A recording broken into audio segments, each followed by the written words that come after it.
the executive director of the Orange County Classroom Teachers Association, whose 2,800 members he represents in collective bargaining, legislative advocacy, and public relations. Frank Burris is the guest on this VI People.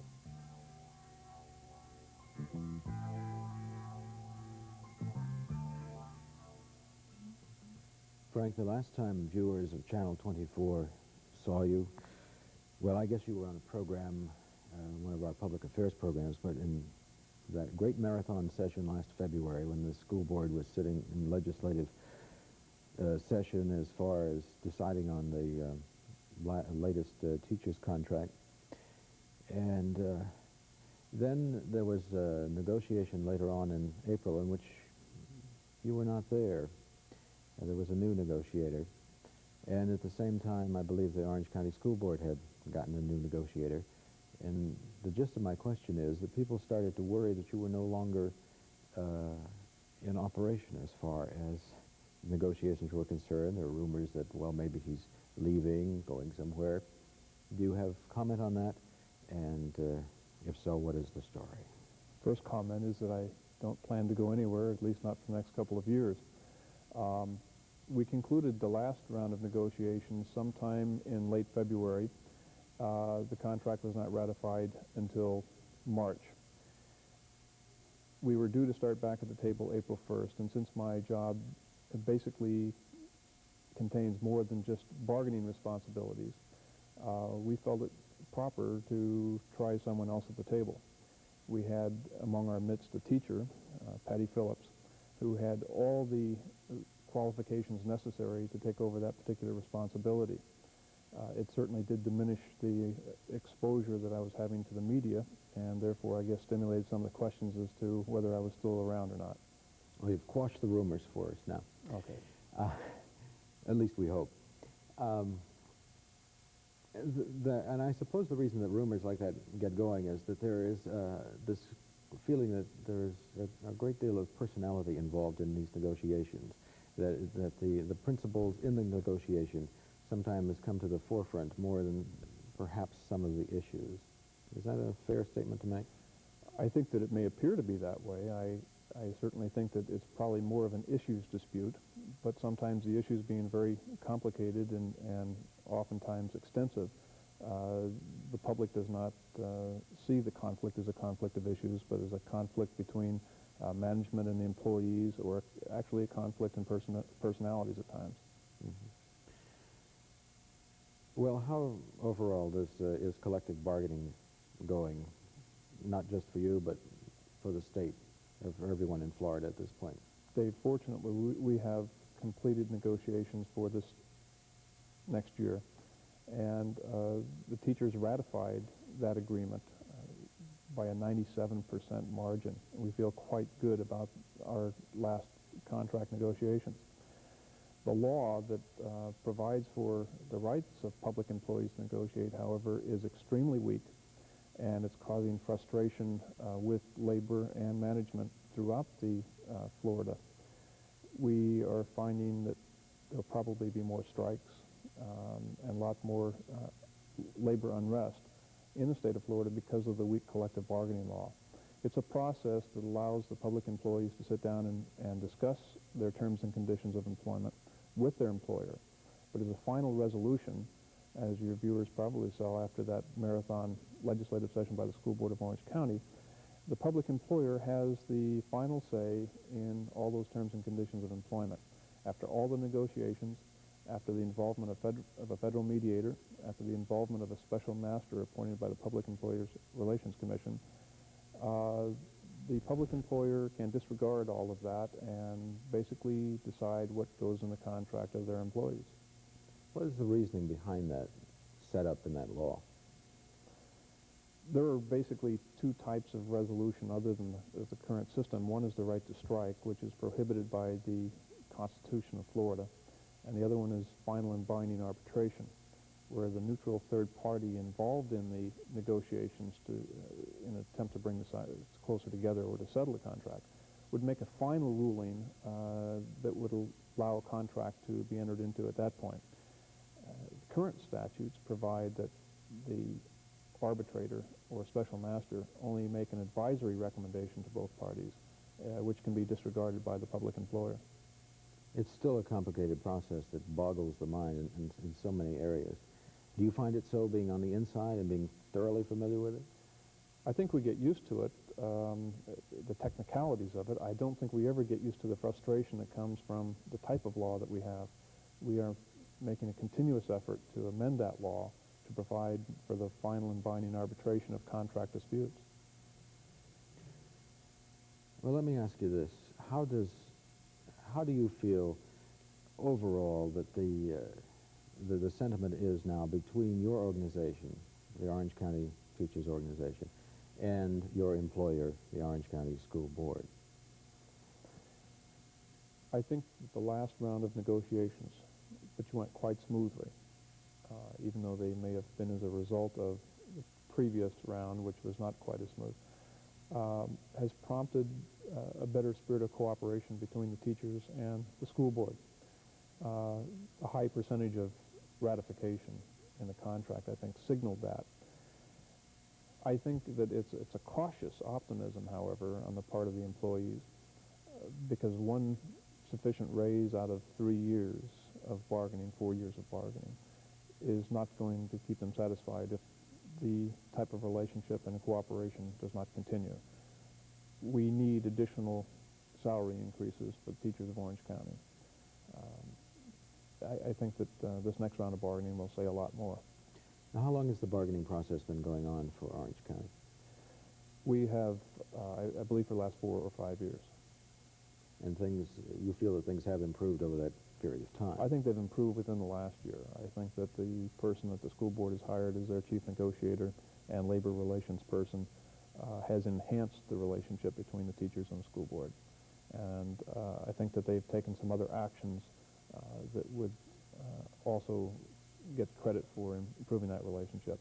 In the past, we've filed grievances to enforce the contractual provisions and resolved many of those only through arbitration of the grievances. During the last 6 months, we have been resolving those grievances at a much lower level, avoiding cost and effort on the part of the school board, taxpayer, and the teachers themselves. There's a greater cooperation. We're sensing that at this time. But you're not really at that much of a cross purpose anyway. Both groups seem to want to enhance the quality of education all along the line. It's really only on the nitty-gritty, and a very big nitty-gritty of salaries that you really have your problems, isn't it? Well, I think it'd be a lot easier if that were the only difference. While I think we do have the same goals most of the time, we have different paths for reaching them.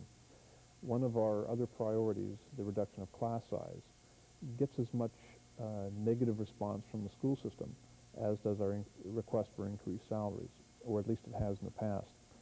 The class size issue to teachers is extremely important. It's also important to the students. At the bargaining table, we're restricted to negotiate for terms and conditions of the teacher's employment, but that does not negate the teacher's concern for the students in the classroom. When we bargain class size, we're talking at the bargaining table about the benefits for teachers of a reduced class size. But in the back of all of our minds is the additional benefit to the students by having fewer than 35, 38 students, especially in the elementary classes. The school system is now mandated to reduce class size in the secondary schools to meet accreditation standards. They have, I believe, 3 years to reduce class sizes from approximately 170 to 150, class load from 170 students a day to 150 a day in order to maintain their accreditation of the secondary schools. How do you account for the different interpretations that you have of the school board's budget and they have of their budget when you're in the bargaining sessions? That seemed to be one of the, recalling that hearing from last February, that seemed to be one of the big points. You would stand up and say one thing about the budget, and Mr. Carroll, who was the negotiator at that time, would counter with the school board's position. Fortunately, a budget in the public sector becomes little more than a public relations document at times. It's a beginning, it's the first of the year's prediction of what you're going to spend throughout the year. Any number of different analysis can be made, or different alternative budgets can be prepared that will show something quite different. We analyze the budget on their past history. That's a 5 to 10 year history of the school board underestimating their expenditures at the beginning of each year and overestimating their expenditures and underestimating their income. It was resulting in an end-of-the-year fund balance of anywhere from $5 to $10 million. You'll recall during that public hearing, we predicted that there would be somewhere between $11 and $9 million surplus at the end of this last year. We were close. It was over $7 million. You'll recall that the school system estimated there would be no significant carryover at all because of their severe financial crisis last year. The monies that were left over, almost $3 million, over $3 million, was found right in teacher salaries and fringe benefits. The money was in the right place, it just wasn't all being expended in the right place. Okay, we've talked a lot now about your job and the various aspects of it. And since this is VIPeople, let's now talk about you. We alluded a little bit to you and your career in the beginning, because you told us you're not leaving. Watch the rumor. How did you get into, essentially it's labor relations, isn't it? Mm-hmm. How did you get into this field? I was training in my college preparation to become a teacher. In California, it required an academic major, and my academic major touched very closely to this field, government and government relations. I tried unsuccessfully to handle an internship program in my college preparation. I found it to be a very frustrating experience. I found it to be too regimented. I found that the paperwork was prohibiting me from doing what I wanted to do with the students, along with a lot of the rules that we were You mean this was actually a teaching experience you were involved in? Yes, in an internship capacity. I was totally dissatisfied with the experience, and I decided that I was going to do something else. And with a concern still for the education process and for teachers, I headed in this direction instead. Even as a student, I was involved in a teacher strike, keeping student teachers from crossing a picket line improperly, and was involved in a representation election also as a student. Now, you were in college during the 60s, is that correct? 60s and very early 70s, yes. So you would have been called involved in that strike. You would have been called one of those hippie agitators at the time. I don't know that I ever looked the part, but I'm sure that some people would have called anybody that was involved in any type of activity, yes. Mm-hmm. Did you go to college directly from high school, or were you one of the later ones down the line? A little bit later, Dave. I went to the service after high school. When I graduated from high school, I really didn't know what direction I wanted to pursue. Did not have the encouragement I really needed to go on to college at that level. I entered the service, spent 3 years in the Army, most of it in personnel work, but also a little bit of athletics. I got out of the service, tried a number of different jobs, and then decided that I wasn't going to go where I wanted to go unless I had the college. It took me about 6 years to complete a 4-year program. It was a little difficult working a full-time job and taking full-time college credits. So it took me about 6 years to complete a 4-year program, but I'm extremely happy I made it through. And I would imagine that the Orange County Teachers Association is equally as happy. Oh, I hope so. Definitely hope so. During the period after you were out of the Army and you were doing some of those jobs, I understand from talking with you before that among them were union jobs. Did that have any effect on your later decision? I don't think so, Dave. Part of the employment that I had when I was going to school and before I started school were some laboring jobs. I worked in some warehouses. And in California, you were required to join the union before you could be sent out to these various jobs. So I had occasion to pay union dues and to in order to qualify to become employed for some of those jobs. I did not have any involvement in union activities at that level. One of the things that you did, and we mentioned it at the top of the program, is you were the president of the Student NEA Association, and you spent a year in Washington. And tell me about that. How did you, first of all, how did you come to become the national president? I was the year before that, I was the president of the Student California Teachers Association while in college. And I was elected by representatives from the various student organizations from around the country in 1971 and became the Student NEA president for the 71-72 year, which was my final year in school. It was a very satisfying role. I learned a lot about the NEA structure, learned a lot about the Washington scene that you can't get from reading the newspapers. Now, what year were you in Washington? 1971-72. Okay, that's sort of Watergate-ish, but not really the Prior to Watergate, yeah, not really the peak of it. Tell me about Washington. What was it like for somebody not that old to be in the big picture, in the big scene, in the Capitol? It really didn't seem like the big scene when you were there. It was just a lot of hard work. My responsibilities included lobbying on the Hill, working with approximately 40 student interns and about 12 staff people in running teacher education, alternative teacher education programs around the country. And we had about 7 universities where we were actually sponsoring the teacher education programs for students. We felt that the existing programs in those locations were not satisfactory for what the students had to know when they completed the program. A lot of my responsibility was actually in those 7 states working with those students and the staff people. And this was an alternative education? Yes. And what does that mean exactly? Well, we basically felt that the courses to train teachers to enter the classroom were not what the students were looking for in their teacher education program. We offered some alternatives for them.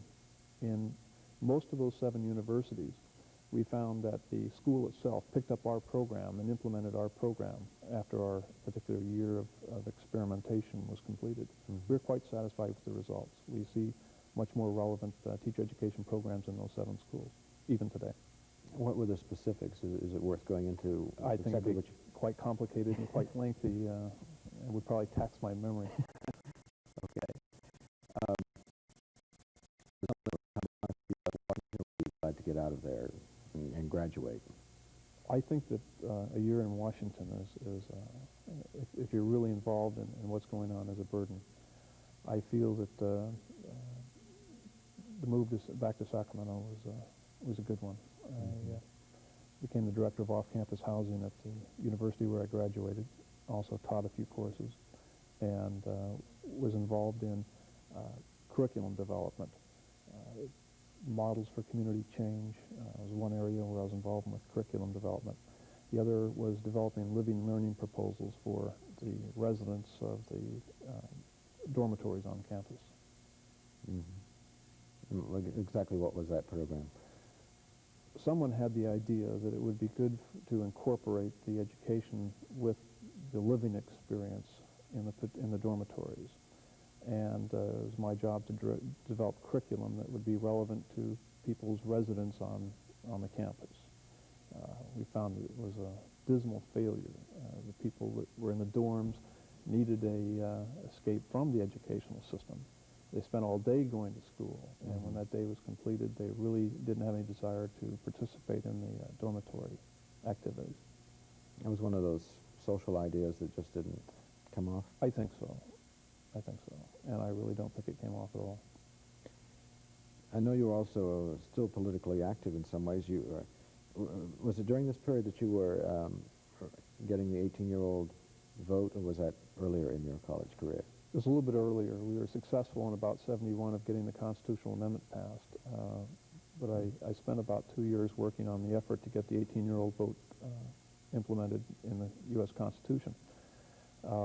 The reason I bring this up is I know you had a run-in with Governor Reagan, then Governor Reagan of California. Well, had that run-in right after I registered the first 18-year-old in California on the steps of the Capitol.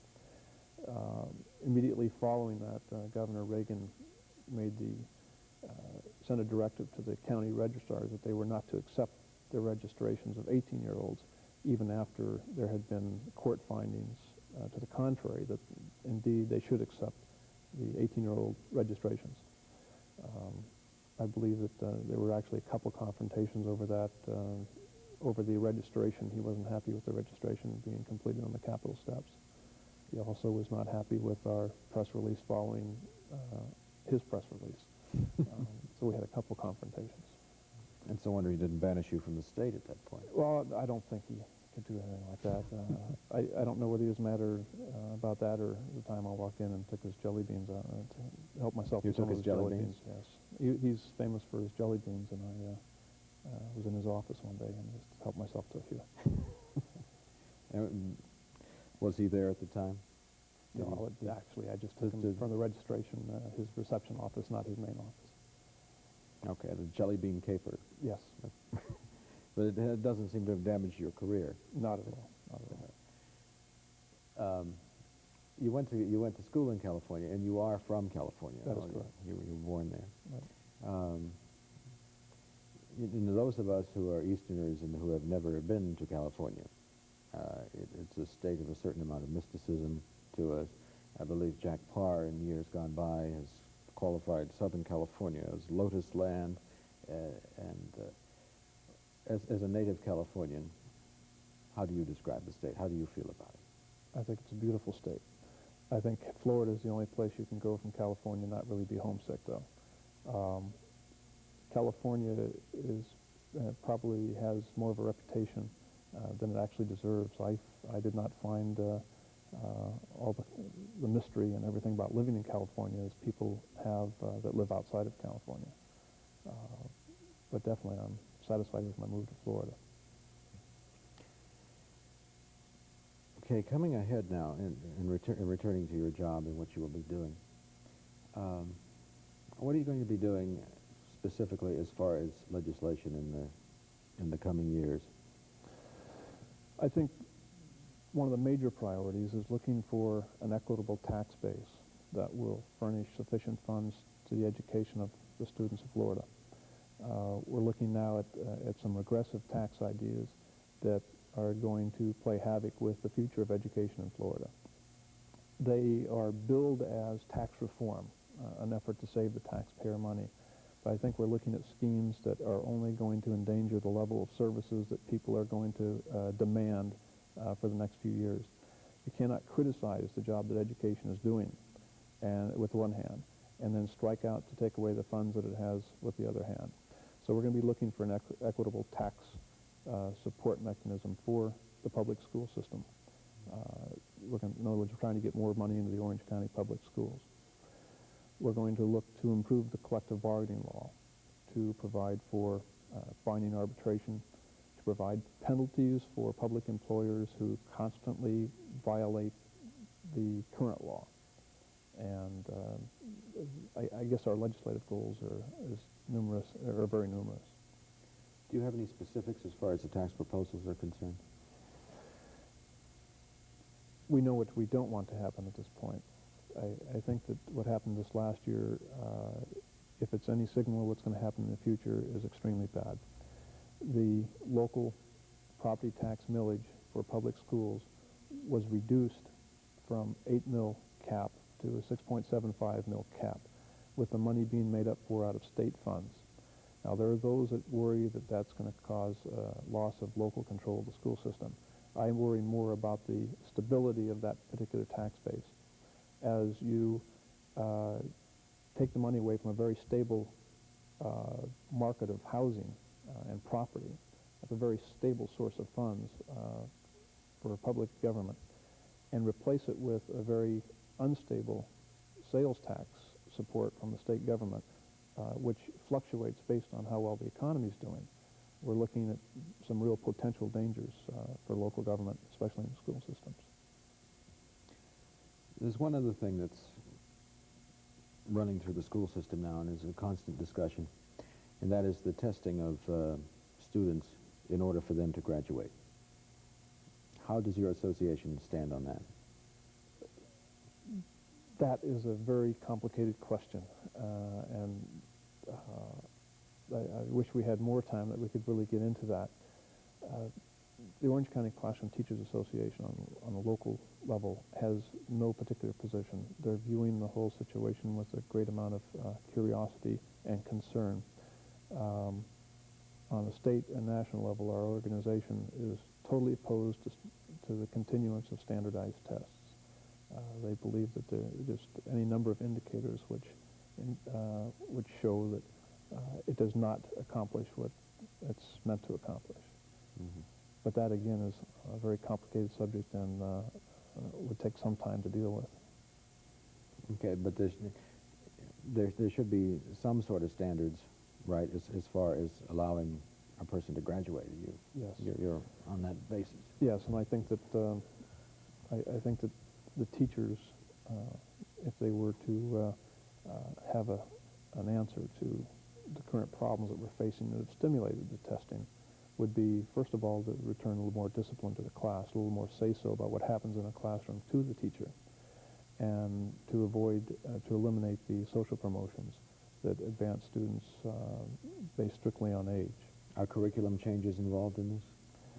Back to basics, I'm thinking? Fortunately, I think that we're constantly upgrading the curriculum. And as far as the basics go, I think that gets a lot of media boost, the call for back to basics. I don't think the school system has ever left the basics. I think that they are required by state law to do more than just the basics, that they're required by state law to teach some specific things in the elementary and secondary schools. But I don't think the school system has ever left the basics. One last question I have for you. Sure. And that is, there seem to be rumors about you from time to time.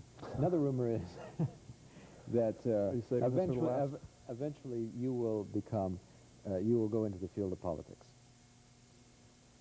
I think that would be very detrimental to my current position to even envision that.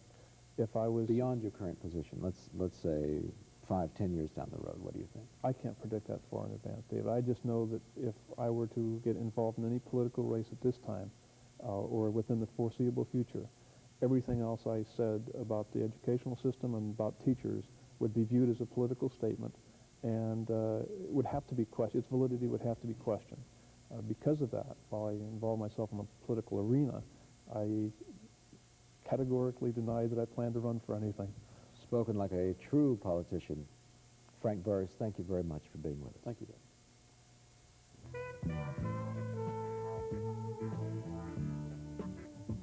This is David Moses.